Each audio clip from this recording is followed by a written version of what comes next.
रवी आमदार स्वामी आहेत, कारण त्यांनी सुद्धा आता एससी मध्येच आहेत ना. भले ते मोठ्या जातीचं सर्टिफिकेट काढून ते आमदार झालेले आहे, परंतु असं जरी असलं तरी आता एससी मध्ये तुम्ही फायदा घेता आमदार झालेले आहे. मी आमदारांना फोन केला, आमदार म्हणजे की माझं अधिवेशन झालं मी नागपूर म्हणजे अधिवेशनामध्ये. साहेब तुम्ही जरी अधिवेशनात असला तर चांगली गोष्ट, अधिवेशनात सुद्धा या अवैध वर्गीकरणासाठी तुम्ही भूमिका मांडली पाहिजे. तुम्ही एससी प्रवर्गातले तुम्ही आमदार आहात आणि म्हणून इथं प्रॉपर्टीचं जे आंदोलन आहे या आंदोलनात इथं तुमचा पाठिंबा आहे का नाही ही भूमिका असणं गरजेचं आहे. मला इतकं वाटतं की बाबा आता बहादूर सरकार सध्या आमचं सरकार असताना मात्र समाजाचे हाके व्हायला लागले. तिथं बोर्ड समाजाकडे स्वाभिमानी कार्यकर्ते म्हणून एक आमच्यामध्ये आज कोणती चर्चा चालू झाली. त्या महाराष्ट्रामध्ये प्रत्येक जिल्ह्यातून तालुक्यातून अनेक सामाजिक संघटना बऱ्याच ठिकाणी आपण बघतोय की सर्वकार समाजाच्या वैयक्तिक त्यांच्या संघटनेच्या माध्यमातून त्या उपवर्गीकरणाला बरोबरच्या फार मोठ्या अशा बैठका होत्या, धोरण करत आहे. भोर समाजाचं त्याच पद्धतीने चालू आहे. पण हे सगळं चालू असताना आज भोर समाज तर महाराष्ट्रात अग्रेसिव्ह अशा पद्धतीचं आंदोलन करत आहे. आज बीड ते मंत्रालय एक पायी पदयात्रा त्या ठिकाणी चालू झालेली आहे. असे वेगवेगळे आंदोलन चालत मग आपण उमरगा तालुक्यात आपण शांतच बसायचं का? मग आम्ही डायरे साहेब, संजय साहेब, जय साहेब हे सर्वांची पुन्हा मग चर्चा झाली आणि पुन्हा या सर्व समाजाच्या सगळ्यांसोबत, कारण सगळ्या समाजात समाजाने देखील त्यांच्या समाजाच्या बैठका घेतलेल्या आहेत. म्हणजे सगळं अंतर्गत आपलं सगळ्यांना दुखले एकच आपण सगळं काही करून पाहतो. मग हे करत असताना आपण सर्वजण पुन्हा एकत्र येऊ. या तालुक्यात, या जिल्ह्यात उमरगा तालुक्यापासून एक वेगळ्या पद्धतीचं आंदोलन आपण चांगलं तीव्र आंदोलन करण्याचा आपण सुरुवात करूया. अशा पद्धतीची चर्चा झाली आणि लगेच हँडबिल आज पॉम्पलेट आपल्या हातामध्ये आलेले आणि हे पॉम्पलेट काढत असताना आम्ही या ठिकाणचे ज्या दिवशी बैठक झाली त्या बैठकीत रवी आमदार स्वामी आहेत, कारण त्यांनी सुद्धा आता एससी मध्येच आहेत ना. भले ते मोठ्या जातीचं सर्टिफिकेट काढून ते आमदार झालेले आहे, परंतु असं जरी असलं तरी आता एससी मध्ये तुम्ही फायदा घेता आमदार झालेले आहे. मग तुमची भूमिका देखील या ठिकाणी स्पष्ट होणं गरजेचं आहे. आणि म्हणून मी पत्र छापत असताना मी आणि दत्ता रोगे आम्ही विचार केला आणि त्यांना डायरेक्ट फोन करायला मला त्यांनी सांगितलं. मी आमदारांना फोन केला, आमदार म्हणजे की माझं अधिवेशन झालं मी नागपूर म्हणजे अधिवेशनामध्ये. साहेब तुम्ही जरी अधिवेशनात असला तर चांगली गोष्ट, अधिवेशनात सुद्धा या अवैध वर्गीकरणासाठी तुम्ही भूमिका मांडली पाहिजे. तुम्ही एससी प्रवर्गातले तुम्ही आमदार आहात आणि म्हणून इथं प्रॉपर्टीचं जे आंदोलन आहे या आंदोलनात इथं तुमचा पाठिंबा आहे का नाही ही भूमिका असणं गरजेचं आहे. आणि जर जेव्हा मी त्यांना बोललो त्याने ठीक आहे माझं नाव टाकलं, आमदार प्रवीण स्वामी सरांचं नाव टाकलं. पुन्हा मी माझ्या आमदार नागराज चौगुले साहेबांना देखील फोन केला. त्यांनी तर मला लागले की मी या मोर्चामध्ये मी राज्य लेवलवर मुंबईच्या मोर्चा 30 तारखेला जो मोर्चा आहे मध्ये आम्ही सगळे आमच्या समाजाने आम्ही सगळे सहभागी आहोत. साहेब त्याबद्दल देखील तुमचं अभिनंदन म्हणलं त्यांना. पण आपण तालुका लेवलला आपण तिला बेस आपला आहे, या ठिकाणी जे आपण आंदोलन आपण त्या मोर्चा करतो या मोर्चामध्ये देखील तुमचं नाव असणं गरजेचं आहे, तुमचा पाठिंबा असणं गरजेचं आहे. त्याच्याबद्दलची भूमिका तुमची इथे सुद्धा स्पष्ट होणं गरजेचं आहे. असं बोलल्यानंतर आमदार चौधरी साहेबांनी देखील म्हणले की ठीक आहे माझं नाव. त्यांच्या सगळं आम्ही पूर्ण रेकॉर्डिंग करून सगळ्या गोष्टी केलेल्या आहेत. आणि जर हे विरोध केला असता तर आम्हाला उद्याच्या मोर्चामध्ये यांचा आम्हाला हे करणं गरजेचं ना. म्हणजे समाजाचे तुम्ही सवलती घेताय, फायदा घेताय आणि पक्ष म्हणून जर तुम्ही हे जात आणि पक्ष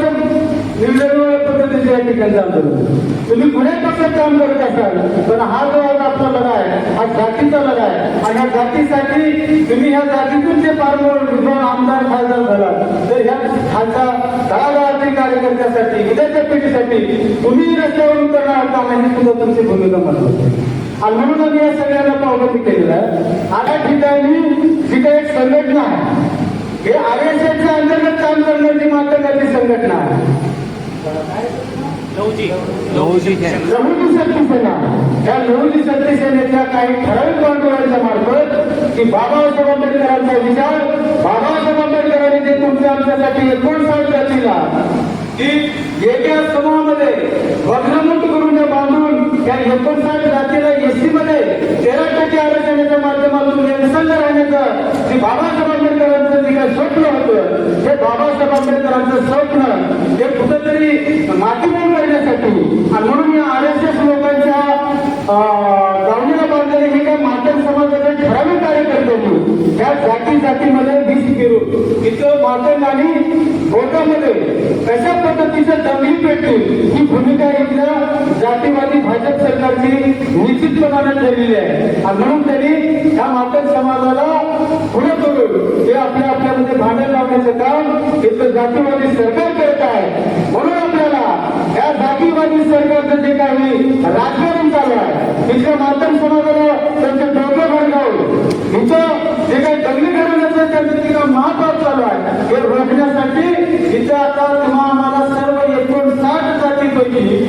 एक जात जर सोडली तर 58 जाती त्या उपवर्गीकरणाच्या विरोधात आहे आणि म्हणून आता एक वेगळ्या पद्धतीचं राजकारण आता महाराष्ट्रात सुरुवात झालेलं आहे बरोबर आहे आणि ही बैठक ठेवण्यासाठी आहे की उद्याचा जो 3 जुलैचा जो मोर्चा आपला हा मोर्चा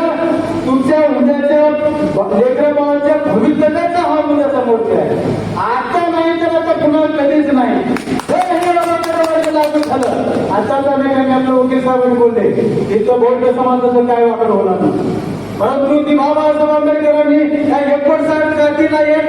ठिकाणी बांधलेला आहे ही जी काही जातीवादी मंडळी बाबासाहेबांचा विचार भूमीत काढण्याचा प्रयत्न करत आहेत त्याला रोखण्यासाठी म्हणून हा बौद्ध समाज हे रोखण्याचा प्रयत्न करतो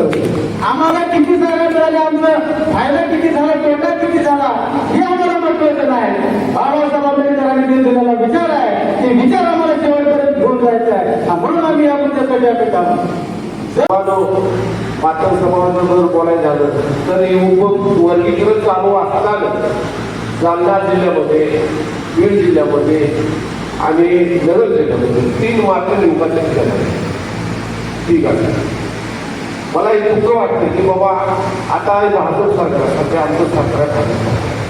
सरकार असताना एक मातंग समाजाचे हाते व्हावं लागले आणि तिथं बोर्ड समाज सगळ्यात पुढे ठेवतात तिथं जाऊन भेटी आम्ही देतो लक्षात घ्या मातंग असेल कुठं या तालुक्यात कुणावर असेल आपला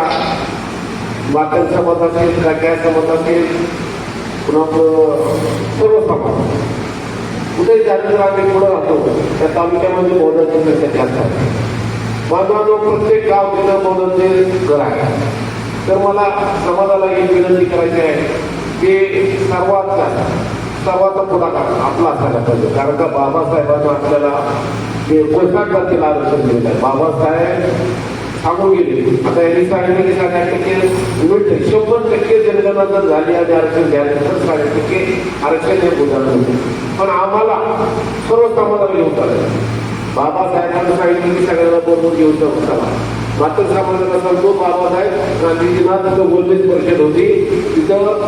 महार समाजाचे दलिताचे देखील 2 प्रश्न उपस्थित गांधीजी मी गांधीजी मध्ये दलित आहे बाबासाहेब मध्ये दलित आहे तर माझ्या गावात बिलकुलपासून एक गाव आहे त्या गावातला एक माधव श्रीपती लोणे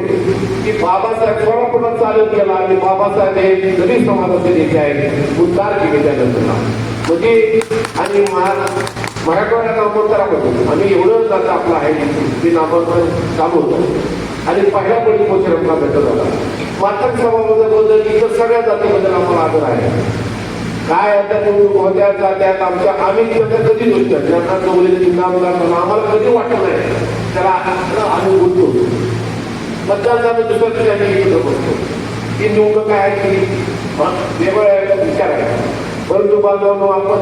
एवढेच 59 जाती आहोत की आपण सगळे एकत्रच राहिलं पाहिजे की भविष्यकाळ वेगळा आहे